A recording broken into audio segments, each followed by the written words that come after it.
yaitu menghidupkan malam hari Asyura dengan sholat, doa dan zikir, atau sekedar ngawangkong kumpul-kumpul. Di antara yang paling populer, menghidupkan malam Asyura dengan ibadah dan zikir, maka orang Syiah lebih kuat perhatian terhadap malam Asyura sebagai puncak dari tanggal 1 yang disebut dengan Ma'tam, yaitu hari berkabung duka cita. Mumpung live streaming, tong dibeja-beja. Gini Ustaz, jadi orang Syiah itu sejak tanggal 1, sekiranya mereka belum punya basis tempat berkumpul, pasti mengadakannya di rumah-rumah anggota. Jadi hari pertama berkumpul di rumah A, malam kedua di rumah B, sampai nanti puncaknya tanggal 10 Muharram hari Asyura. Nah, itu dilakukan berbagai macam ritual.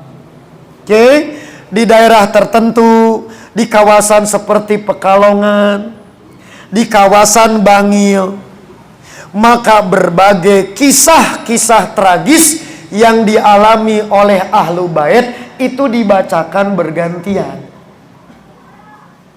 Itu contoh ritualnya. Kemudian tak kalah hebat adalah sholat Asyura, yaitu sholat Asyura dilaksanakan antara waktu duhur dan asar. Tolong ngadikro, ini akan dipromo sholat Asyura. Sugan aya feedback menang pahala gede, yaitu pahalana adikro ditutup. Jadi gini, jadi sholatnya antara waktu duhur dan asar sebanyak 4 rakaat. Siapa yang akan jadi model? Praktek 4 rakaat, dihafalkan ya. Brigade nu teu apal tong senang balik koncila. Setiap rakaat membaca surat Al-Fatihah, kemudian membaca ayat kursi 10 kali, kemudian membaca kulhu 10 kali, falak binas 5 kali. Itu tiap rakaat. Setelah selesai sholat, istighfar 70 kali. Apa keutamaannya? Keutamaannya banyak. Maka Anda yang super jomblo, beres ibadah ieu dijamin jomblo salilana. Kemudian contoh lain, dan ini akhir dari kajian kita, yaitu tidak ada yang paling berkepentingan dengan hari Asyura selain kaum Khawarij dan orang Syiah. Karena pada tanggal 10 Muharram tahun 61 Hijriah terjadi peristiwa tragis yang cukup memprihatinkan, yaitu cucu Nabi Husain wafat di Karbala, Irak. Dari peristiwa ini melahirkan 2 kelompok yang secara ekstrim berhadap-hadapan.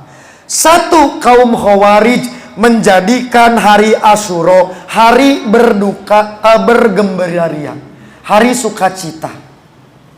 Jadi tanggal 10 teh Khawarij mah numpeng karena bergembira atas kematian Husain. Di sisi yang lain, di sayap kanan, sekiranya Khawarij sayap kiri, maka keadaan terbalik, yaitu menjadikan Asyura hari berduka cita. Maka mereka berkabung atas kewafatan Husain. atas dasar kecintaan, terkadang mereka overacting, yaitu dengan melakukan perbuatan-perbuatan yang jauh dari tuntunan penghulu ahlu bait, yaitu Nabi. Di antaranya, ini yang standar, nanti tiap negara itu ekspresi lokal. Contoh yang standar, maka tanggal 10 Muharram didengungkan teriakan yel-yel labbaik ya Husain. Itu di semua negara seragam. Tetapi nanti tiap negara ekspresi lokal. Ada satu rumah di kawasan tertentu dipoekan, kemudian disiapkan tadi semacam urang masa saji, atau disebarkan makanan, dan terjadi tarian-tarian sampai di kawasan tertentu, itu meruksak badan sebagai wujud penderitaan yang dialami oleh Husain dan kiparat dosa penghulu Syiah karena kegagalan mengawal Husain. Husain terbunuh di Karbala. Lihat Bapak Ibu. Jadi yang satu gembira tanggal 10. Begitu terdengar kabar Husain wafat atau keprok. Yang lain sebaliknya, dua-duanya itu mengaku pengikut Nabi. Maka ahlu sunnah bersikap tegas. La syarqiyah wala gharbiyah. Tidak ada Syiah dan tidak ada Khawarijiyah. Yang ada ahlu sunnah bersikap proporsional terhadap kematian Husain, yaitu kita berduka cita, kita menyesali, kita tidak bergembira, tapi kesedihan tak boleh mendorong kita berucap dan berbuat yang tidak diridhoi Allah. Maka ternyata akhirnya kenapa ajaran Syiah bet nepi ka katapang?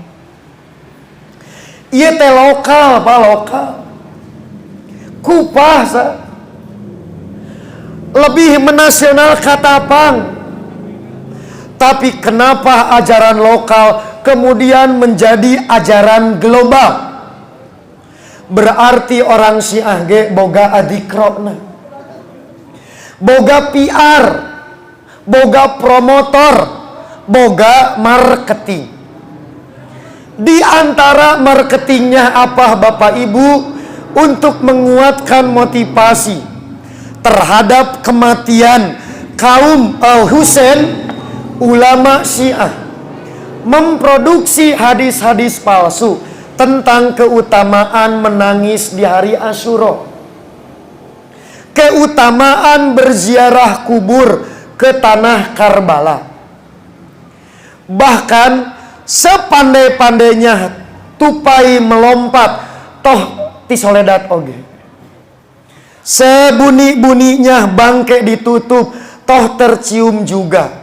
Ternyata dari peristiwa Karbala ada hidden agenda, ada hidden motif, yaitu mengalihkan kiblat dari Ka'bah ke Karbala. Dibuatlah tragedi yang dramatisasi. Di antara contoh, yang pertama, kami kumpulkan kurang lebih 538 hadis tentang keutamaan berkabung di hari Asyura. 238 diantaranya keutamaan menangisi kematian Husain dan berziarah ke Karbala. Sebagai penutup, saya ambil contoh.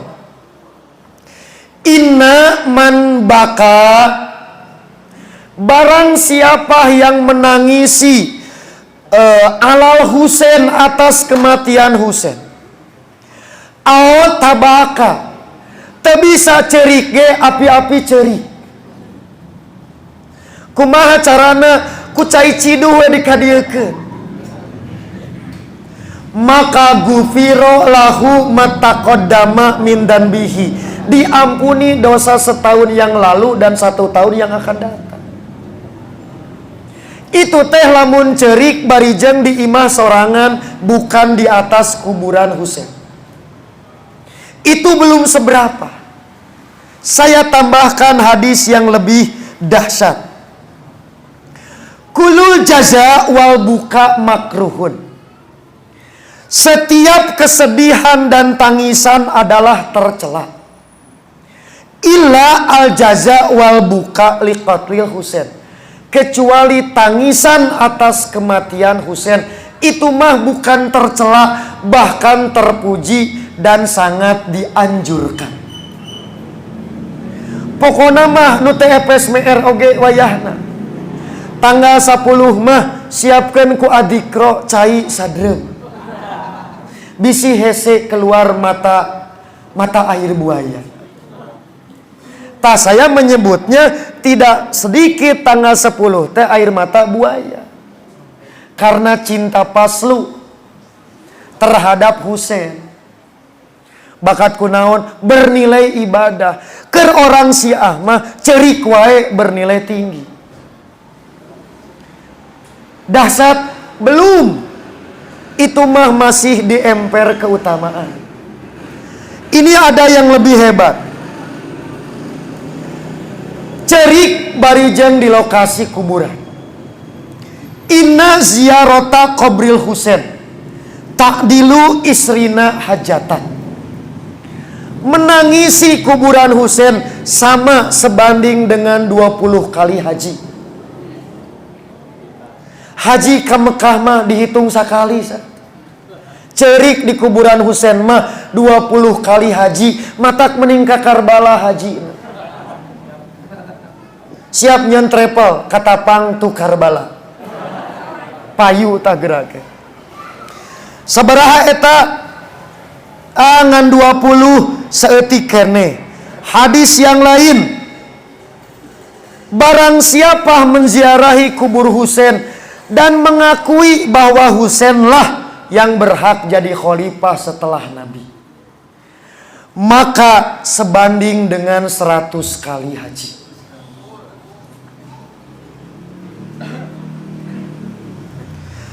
Masih kene cana naon man, tenang. Ada yang lebih dahsyat, yaitu nu tadi mah tempatna istimewa tapi harina di luar Asyura. Tak ieu mah nya cerik nya di kuburan Husain nya kadituna teh poe Asyura, maka pahalana teu gablek kinten-kinten,